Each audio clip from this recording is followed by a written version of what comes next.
Hello friends, today's topic is house rent allowance, which is part of the chapter salaries. House rent allowance. In this house rent allowance, we will be dealing with determination of the exemption amount under section 1013A for the purpose of HRA, and how it is to be determined by reading the section, by reading the relevant section, and by reading the relevant rule of the income tax rules.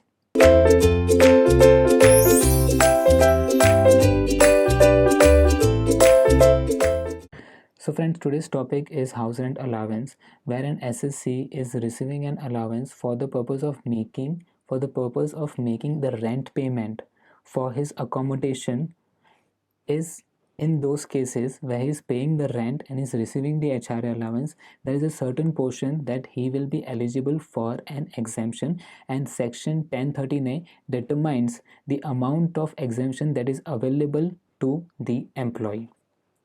So in the screen you can see that there are three factors which are to be determined for determining the exemption amount. So as an example, to simplify things, a person is receiving 100 as HRA allowance, so there would be certain amount, let's say 70, which is allowed as exemption in the hands of the employee, and 30 would be the amount which would be taxable. So this 70 amount is to be determined based on these three factors, and it will be determined by 1013A provision over here.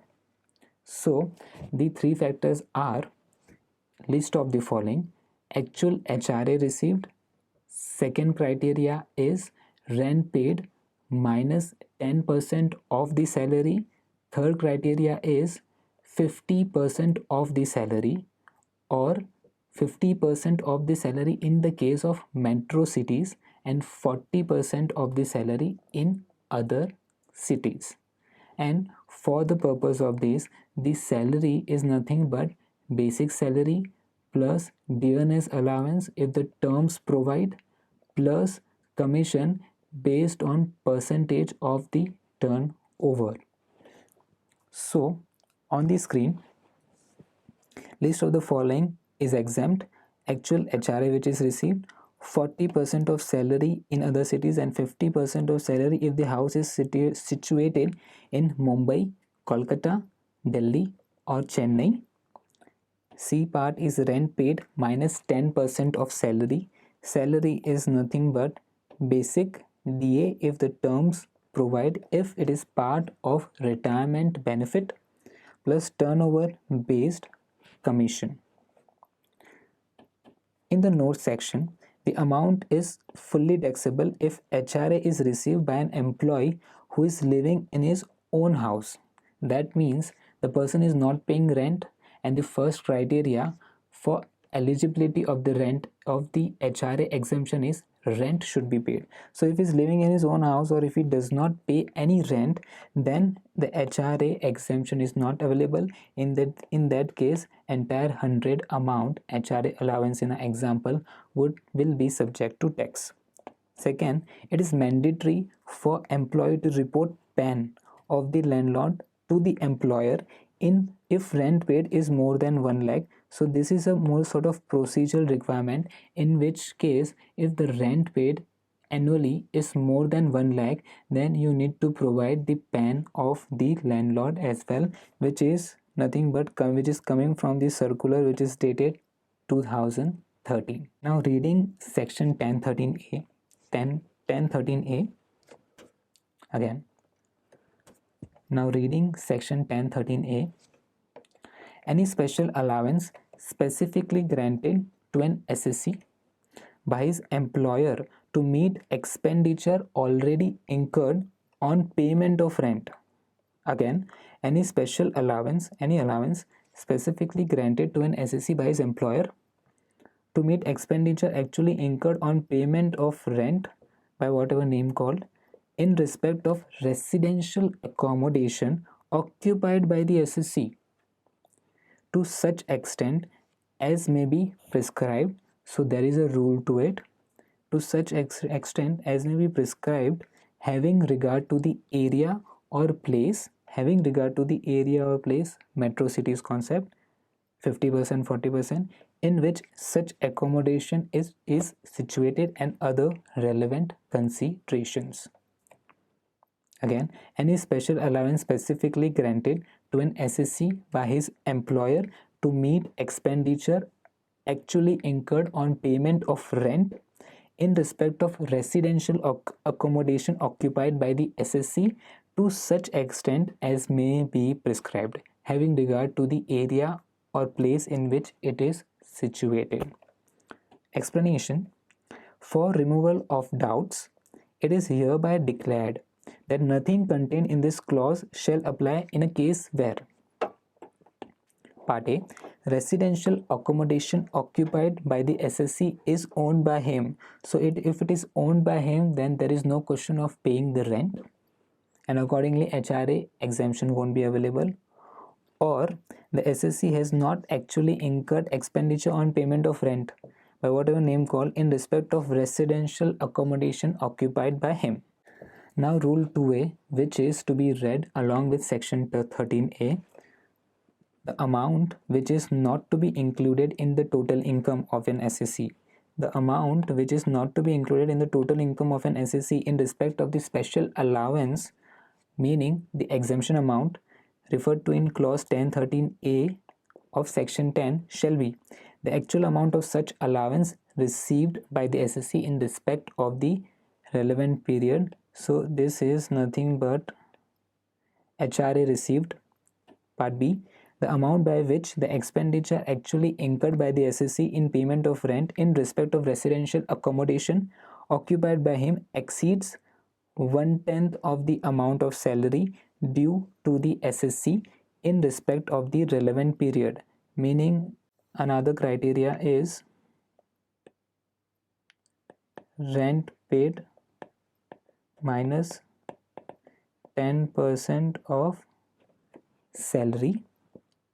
Part C, an amount equal to, where such accommodation is situated in metro cities, 1/2 of the amount of salary due to the SSC in respect of the relevant period. So 50%, and where such accommodation is situated at any other place, 2/5 of the amount of salary due to the SSC, which is nothing but 40%. Whichever is the list of the above. Explanation: in this rule, salary shall have the meaning assigned to it under Rule 2 of Part A of 4th Schedule, which is nothing but basic salary plus DA if it is part of retirement benefits, plus turnover based on commission based on turnover percentage. Relevant period is nothing but the period for which it is occupied, residential accommodation is occupied by the SSC, means the period during which the said accommodation was occupied by the SSC during the previous year.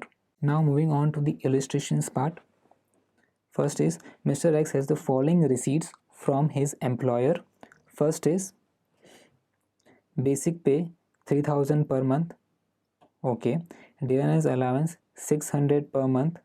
Nothing has been specified whether it is related to terms or not, whether it is related to retirement benefit or not. Commission is 6000 per annum. Motor car for personal use, expenditure met by the employer, so it should be a benefit. House rent allowance which is received is 900 per month. Find out the amount of HRA eligible for exemption to X, assuming that he paid a rent of 1000 per month for his accommodation at Nagpur, non-metro city. DA forms part of salary for retirement benefit. Okay, so we have been asked to determine the HRA exemption over here. Through this, first would be, first condition, HRA received is 900 per month, which is 7200. Then second criteria, rent paid minus 10% of salary. 10% of salary over here is, first of all, salary would be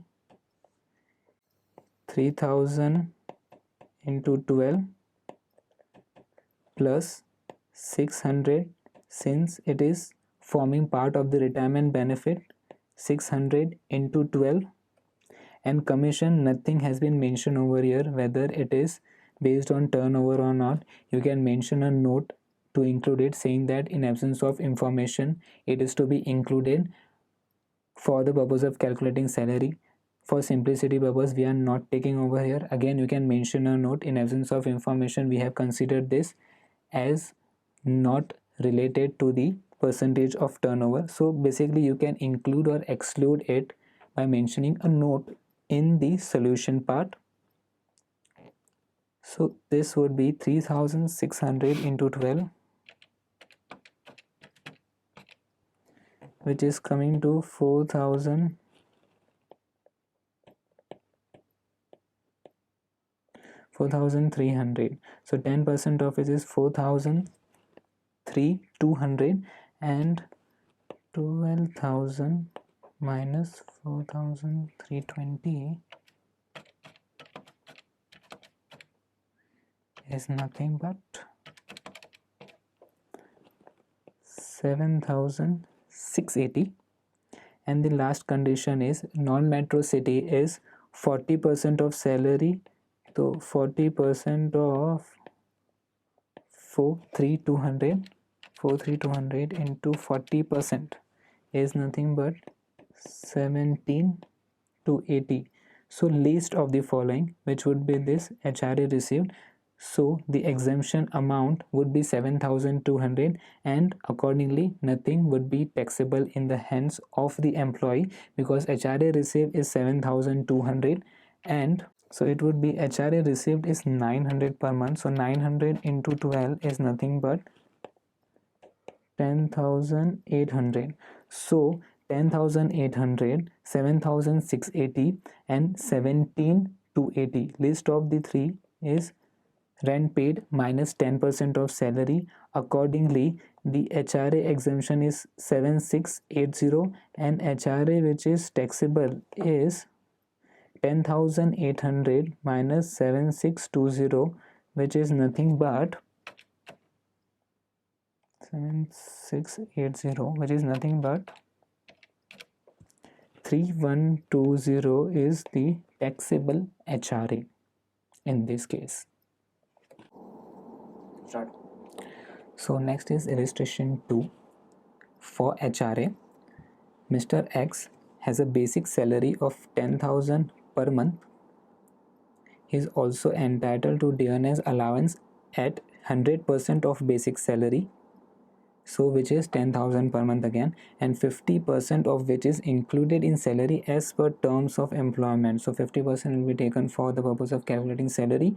For HRA, the company gives him house rent allowance of 6,000 per month, which was increased to 7,000 per month with effect from Jan. So there are two criteria: from April to December 6,000, and from Jan to March it's 7,000 per month. He also got an increment of 1,000 per month in his basic salary with effect from 1st Feb. So basic salary is also from April to Jan it is 10,000, and then it is 11,000 per month. Rent paid is as under. April and May 2019 is nil. Rent is not paid because he has stayed with his parents. Fine. June to October is 6,000 per month for an accommodation in Ghaziabad, non-metro city, 40%. November to March 2020, 8,000 per month for an accommodation in Delhi, metro city. Compute his gross salary for assessment year 2021. So let's take, there would be many bifurcation in this case. So we can take HRA from April to May. There would be entire HRA would be subject to tax because there is no rent paid, and accordingly HRA allowance, which would be in this case 6,000 per month. So first, for April to May, 12,000 HRA is taxable. Okay, then June to October, another category. So from June to October we need to do a working actually. So 6,000 per month was the rent paid. So first is what is the HRA received during this period. So June July, August, September, October, which is for 5 months.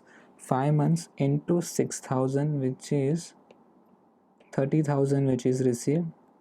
Second is rent paid minus 10% of salary. For this purpose, salary is nothing but basic salary, which would again be for 5 months. So we will calculate the rent paid first. Then 6,000 per month minus salary would be, salary is nothing but 10,000 per month. Okay, then given as allowance would be 50%, 5,000 into 5, and there is no commission over here, and this would be nothing but into 10%. So the rent paid would be 30,000 minus 10% of, this is 10,000, so 50,000 plus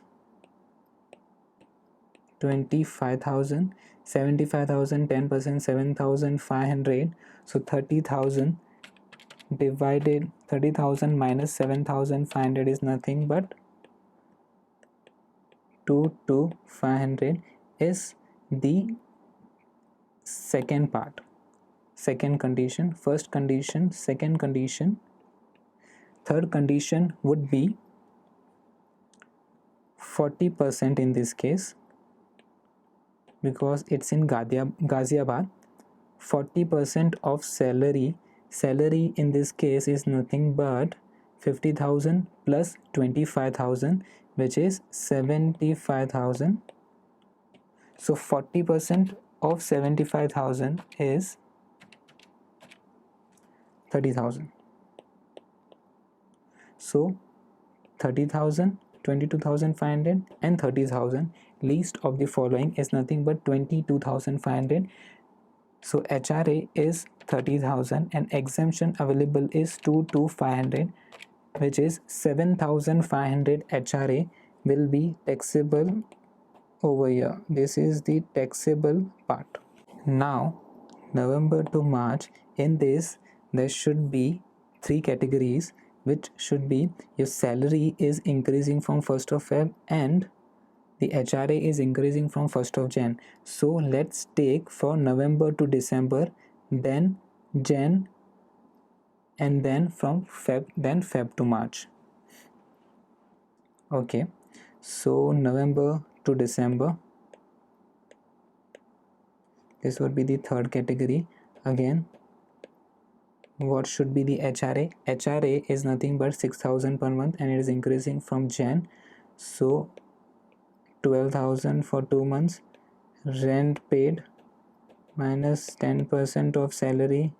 Again, the salary part needs to be derived. For rent paid, we will have to take 8,000 per month. So 16,000 is the rent paid.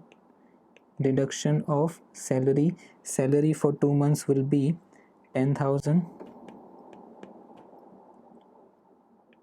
20,000, 10 into 2 plus 10,000, which is 50%, 30,000, which is 3,000. So 16,000 minus 3,000, which is 13,000 over here. So 12,000 and 13,000, first category. Second category, third category would be the rent is paid in Delhi. Rent is paid in Delhi, so it will be 50% of salary. 50% is nothing but 50% of 30,000 we are saying, which is nothing but 15,000. So the list of the below is nothing but 12,000. So HRA received is 12,000 and the exemption which is available is 12,000. So nil amount will be taxable under the first category. Now the third category, subpart 2, which should be only January. January there was increase in house rent allowance but not increase in salary. So HRA first part is nothing but 7,000 per month. Second is how much would be the salary. Salary would be 10,000 plus 5,000, 15,000, and rent paid is 8,000. So rent paid minus 10% of salary is nothing but 8,000 plus 10% of 10,000 plus 5,000, which is 15,000. So 8,000 plus 1,500. This should be minus is nothing but 6,500 is the amount. Third category is 50% of salary, which is 15,000 into 50%, which is 7,500. So list of the above is 6,500 and HRA is 7,000. So 500 would be the amount which is taxable in the category 3 part B. So last category of Feb to March. Feb to March the salary has been increased, which is by 1,000 and 11,000 per month would be the salary. So first is HRA would be 14,000, 7,000 into 2. Second would be rent paid minus 10% of salary. So rent paid is nothing but 8,000. So for 2 months we are taking 16,000 minus 10% of 11,000 into 2 plus 5,500 into 2. So 16,000 minus 10% of 22,000 plus 11,000, which should be 33,000. 16,000 minus 3,300, it is nothing but 12,700. And third category is 50% of 33,000, which is 17,500 or 16,500. 16,500. So the least of the above is 12,500. So HRA which would be taxable is 14,000 HRA received minus exemption under section 1013A is 12,500 and 1,300 is the amount which will be taxable. So the overall taxability would be 12,000, 7,500. There's the taxable HRA. Then there was nil, then plus 500 plus 1,300 in the last category. So overall 21,300 will be the gross salary of the SSC of Mr. X in the financial year 1920.